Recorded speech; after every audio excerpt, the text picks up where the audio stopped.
ذاتی معالج ہیں ان کو جانے دیا جائے اور عمران خان صاحب کا ٹھیک علاج ہو. اور ابھی پوری دنیا جو ہے اس بات پوری دنیا کو پتہ چل گیا ہے کہ ان کے ساتھ جیل میں عمران خان کے ساتھ کیا رویہ رکھا گیا.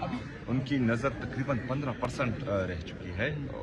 یہ بہت بڑی بات ہے اور میرے خیال میں سیاست سے بالاتر ہو کر یہ پاکستان کے سابقہ وزیر اعظم بلکہ موجودہ وزیر اعظم ان کے مینڈیٹ پر ڈاکہ ڈالا گیا ہے اور پاکستان کے سب سے بڑی سیاسی جماعت کے لیڈر کے ساتھ تحیات چیئرمین کے ساتھ ایسا ہو رہا ہے. تو یہ میرے خیال میں خطرناک ہے اور اس سے نفرتیں اتنی بڑھ جائیں گی کہ پھر کوئی سنبھالنے والا نہیں ہوگا. السلام علیکم سہیل صاحب، آپ کے کیا مطالبات ہیں آج کے دھرنے میں آپ لوگوں کے؟ پہلا مطالبہ یہ ہے کہ عمران خان صاحب کے جو ذاتی ڈاکٹرز ہیں ان کو وہاں پر جیل بھیجا جائے جو ان کے سرکاری ڈاکٹرز ہیں ان کے ساتھ، اور پھر جو ہے وتھ فیملی، اور پھر ان کے ذاتی ڈاکٹرز ان کی فیملی کے ساتھ ان کو الشفا ہاسپٹل منتقل کیا جائے اور ریٹنا کے جو اسپیشلسٹ ہیں ان سے ان کا علاج کروایا جائے. ان کی نگرانی. سہیل بھائی یہ بتائیے گا، اس وقت مراد صحیح صاحب کی ایک آڈیو آئی تھی جس میں انہوں نے یہ بات کی تھی سہیل بھائی کہ اب اس وقت سوابی میں تمام لوگوں کو جمع کر کے دھرنے کے لیے ہمیں لا عمل دینا چاہیے. آپ کا اس پہ کیا اوپینین ہے، پلیز بتائیے گا. مراد بھائی ہمارا